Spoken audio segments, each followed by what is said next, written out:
The True Story of the Three Little Pigs by A. Wolfe, as told to Jon Scieszka.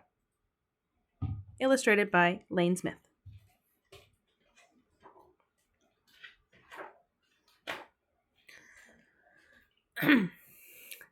Everybody knows the story of the Three Little Pigs, or at least they think they do. But I'll let you in on a little secret.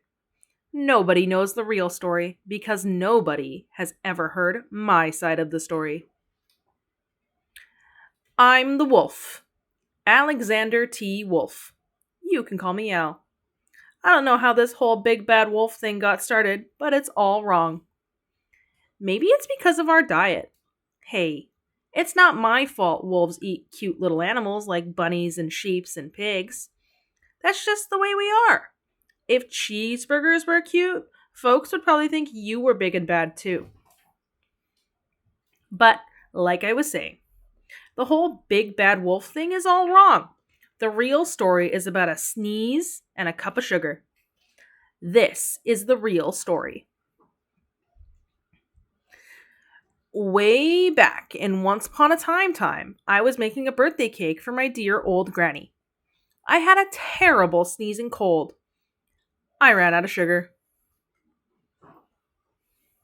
So I walked down the street to ask my neighbor for a cup of sugar. Now, this neighbor was a pig. And he wasn't too bright either. He had built his whole house out of straw. Can you believe it? I mean, who in his right mind would build a house of straw? So, of course, the minute I knocked on the door, it fell right in. I didn't want to just walk into someone else's house. So I called, little pig, are you in? No answer. I was just about to go home without the cup of sugar for my dear old granny's birthday cake. That's when my nose started to itch. I felt a sneeze coming on.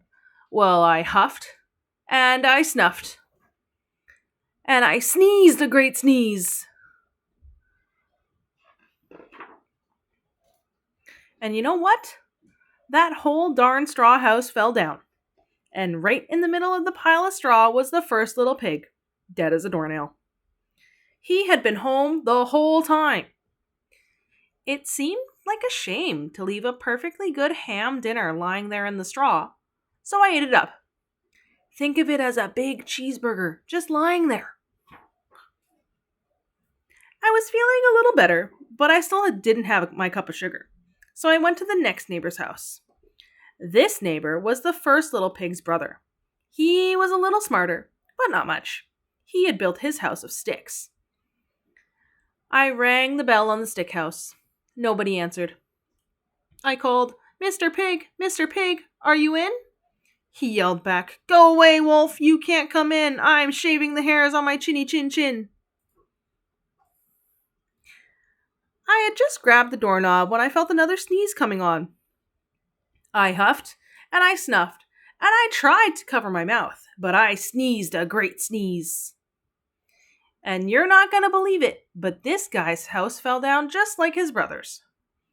When the dust cleared, there was the second little pig, dead as a doornail. Wolf's honor. Now, you know how food will spoil if you just leave it out in the open? So I did the only thing there was to do. I had dinner, again. Think of it as a second helping. I was getting awfully full, but my cold was feeling a little better. And I still didn't have that cup of sugar for my dear old granny's birthday cake. So I went to the next house. This guy was the first and second little pig's brother. He must have been the brains of the family. He had built his house of bricks. I knocked on the brick house. No answer. I called, Mr. Pig, are you in?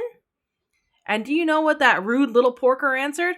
Get out of here, wolf. Don't bother me again. Talk about impolite.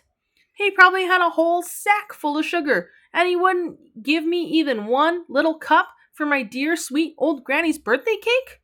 What a pig! I was just about to go home and maybe make a nice birthday card instead of a cake when I felt my cold coming on. I huffed, and I snuffed, and I sneezed once again. Then the third little pig yelled, And your old granny can sit on a pin.